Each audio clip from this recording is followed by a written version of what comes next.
அனைவருக்கும் வணக்கம். எனது பேர் பாஸ்கரன். நான் தான் இந்த குரூப்போட அட்மின்.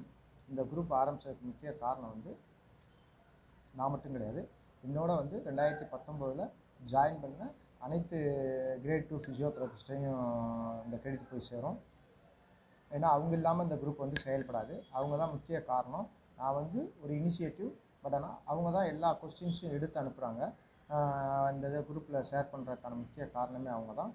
அடுத்து நான் எப்படி இந்த படித்தேன் அப்படின்றத கேட்டிருந்தீங்க. நான் எப்படி படித்தேன்னா, Monday to Friday evening 8 to 10 இந்த 2 மணி நேரம் தான் படிப்பேன். மற்ற நேரம் என்ன பண்ணுவேன்னா, காலையில் என்னோடய பீரியட் கேஸ் இருக்கும். அடுத்து வந்து நான் வந்து என்னோடய கிளினிக் பார்த்துக்குருவேன். அடுத்து சாட்டர்டே அண்ட் சண்டே இந்த 2 நாள் ஃபுல் அண்ட் ஃபுல் கேஸ் பார்க்கவே மாட்டேன், கிளினிக் போக மாட்டேன், ஃபுல் அண்ட் ஃபுல் படித்தேன். இப்படி தான் பண்ணேன். எங்களுக்கு வந்து ஃபஸ்ட்டு அப்ளை பண்ணும்போது எக்ஸாம் டேட் சொல்லிட்டாங்க. எங்களுக்கு வந்து ஒரு ரெண்டு மாதம் தான் இருந்தது. அதாவது 60லேருந்து 70 நாள் தான் இருந்தது. அதனால் எங்களுக்கு தெரிஞ்சு போச்சு, இத்தனை நாளைக்குள்ளே நம்ம படிக்கணும் அப்படின்னு சொல்லிட்டு நாங்கள் பிளான் பண்ணிவிட்டு அந்த மாதிரி படித்தோம்.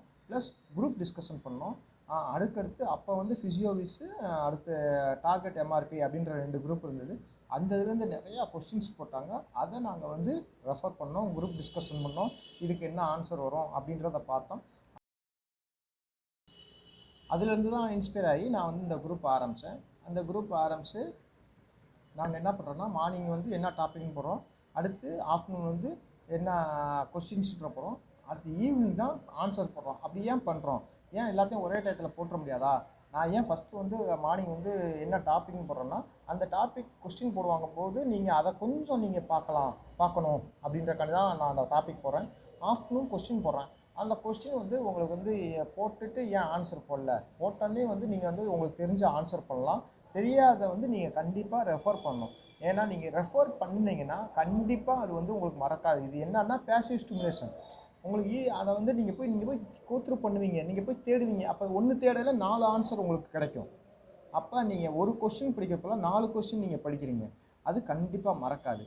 அதுக்கப்புறம் ஈவினிங் டயத்தில் நம்ம ஆன்சர் போடுறோம், அதுக்கப்புறம் முடிஞ்சு போச்சு. இந்த மாதிரி நம்மளே தான் இது வந்து இந்த கொஸ்டின்ஸ் எல்லாமே வந்து உங்களுக்கு வந்து ஒரு மாரல் சப்போர்ட் தான்.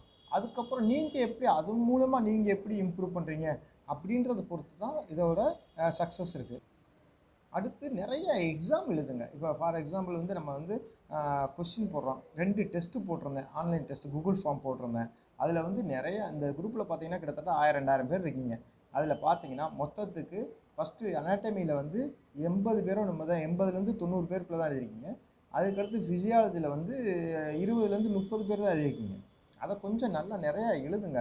ஏன்னா இந்த டெஸ்ட்டு வைக்கிறப்போ சரி, அந்த கொஸ்டின் ரெடி பண்ணுறதுக்கும் சரி, எவ்வளோ தூரம் அதில் உங்களுக்காண்டி எவ்வளோ நேரங்கள் செலவழித்து அதுலேருந்து உங்களுக்கு வந்து கொடுக்குறோம் அப்படின்றத நீங்கள் யோசித்து பார்த்து நீங்கள் வந்து எழுதுங்க. இது எங்களுக்காண்டி எழுத வேணாம், உங்களுக்கு உங்களுடைய திறமையை வளர்த்துக்கிறதுக்கு, உங்கள் நாலேஜை வளர்த்துக்கிறதுக்கு தான்.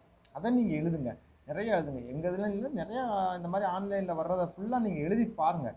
எழுத தான் உங்களுக்கு வந்து ஒரு கொஸ்டின்லேருந்து ஆன்சர் பல கொஸ்டின், அந்த ஆன்சர்லேருந்து பல கொஸ்டின்ஸ் உங்களுக்கு வந்து க்ரியேட் ஆகும்.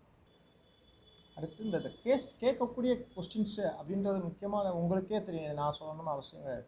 உங்களுக்கே தெரியும் ஒவ்வொரு சப்ஜெக்ட்லேயும் ஃபிசிக்ஸாக இருந்தாலும் சரி, ஆனால் ஆர்த்தோவாக இருந்தாலும் சரி, எலக்ட்ரோதெரப்பியாக இருந்தாலும் சரி, ஒவ்வொன்றுக்கும் கேட்கக்கூடிய கொஸ்டின்ஸ்னு ஒரு 5 கொஸ்டின் 10 கொஸ்டின் இருக்கும். அதை நல்லா பண்ணுங்கள். ஃபார் எக்ஸாம்பிள் வந்து எக்ஸசைஸ் தெரப்பியில் லீவர்ஸு, ஆக்சிஜன் பிளேன்ஸ்லாம் நீங்கள் வந்து படிக்காமல் போயிடுறாங்க. எப்படித்தான் அவங்க வந்து ட்விஸ்ட் பண்ணி கேட்டாலும் நமக்கு ஆன்சர் பண்ணணும் அப்படின்ற எய்மில் நீங்கள் போங்க. ஏன்னா அதுலேருந்து கண்டிப்பான முறையில் வரும். ஃபார் எக்ஸாம்பிள் இந்த தமிழில் போட்டிருந்தால ஓரெழுத்து ஒரு மொழி, ஏன்னா அது வந்து மொத்தமே 42 எழுத்து தான் இருக்குது. நீங்கள் அதை அகர வரிசையில் எழுதிக்கோங்க.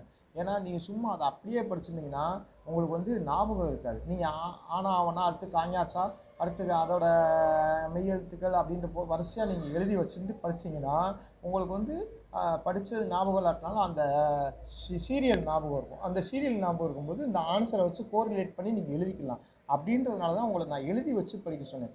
ஏன்னா தமிழில் நீங்கள் இதை தான் சப்ஜெக்ட் நல்லா படிச்சிருந்து தமிழில் நீங்கள் 20 மார்க் எடுக்கலைன்னா நீங்கள் இந்த சப்ஜெக்ட் படித்து பிரயோஜனமே கிடையாது. அதனால தான் தமிழும் நம்ம பேரலாக போட்டுக்கிட்டே இருக்கோம். தமிழில் வந்து 20 மார்க் கண்டிப்பாக எடுத்தே ஆகணும். அதை நீங்கள் பார்த்துக்குங்க. அதனால அதையும் கொஞ்சம் படிங்க. ஏன்னா 6th to 10th தான் கேட்டிருக்காங்க. அந்த புக்ஸை வாங்கி படிக்க முடிஞ்சால் படிங்க, அப்படி இல்லாட்டினா இந்த கொஸ்டின்ஸை படிங்க.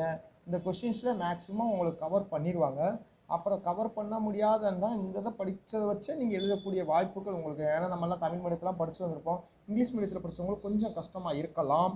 அதை நீங்கள் கொஞ்சம் நீங்கள் எப்படி படிக்கணுமோ அதை படிச்சுங்க. ஏன்னா என்னோடய எக்ஸ்பீரியன்ஸில் நான் ராம்நாட்டில் மெடிக்கல் காலேஜ் வேலை பார்க்கும்போது டாக்டர்ஸ் போய் எழுதினாங்க. அவங்களுக்குமே வச்சுருந்தாங்க, அசிஸ்டன்ட் சர்ஜனுக்கு வந்து வச்சுருந்தாங்க. அவங்க சொன்னது என்ன சொல்லியிருந்தாங்கன்னா, சார் எங்கள் சப்ஜெக்ட் நல்லா எழுதிட்டோம் சார், நாங்களாம் இங்கிலீஷ் மீடியத்தில் படிச்சு சொன்னோம், அதுவும் தமிழ் படித்து ரொம்ப நாள் ஆச்சு, கண்டிப்பாக நாங்கள் வந்து இந்த தமிழில் வந்து 20 மார்க் எடுக்க முடியாது சார் அப்படின்னு சொல்லிட்டாங்க. ஏன்னா அவங்களுக்கு வந்து ரொம்ப இது எதிர்பார்ப்போடு போனாங்க. இந்த தமிழில் பார்த்தோன்னே அவங்க வந்து ஃபுல்லாக டவுன் ஆகிட்டாங்க. நிறைய பேர் வந்து அது தமிழில் ஃபெயில் ஆகிட்டாங்க. 20 மார்க் அவங்களால எடுக்க முடியலை. அதனால தமிழே நீங்கள் எவ்வளோக்கு எவ்வளோ நல்லா படிக்கிறீங்களோ அவ்வளோக்கு அவ்வளோ நீங்கள் வந்து சக்ஸஸ் ஆகிறதுக்கு என்னோடய வாழ்த்துக்கள்.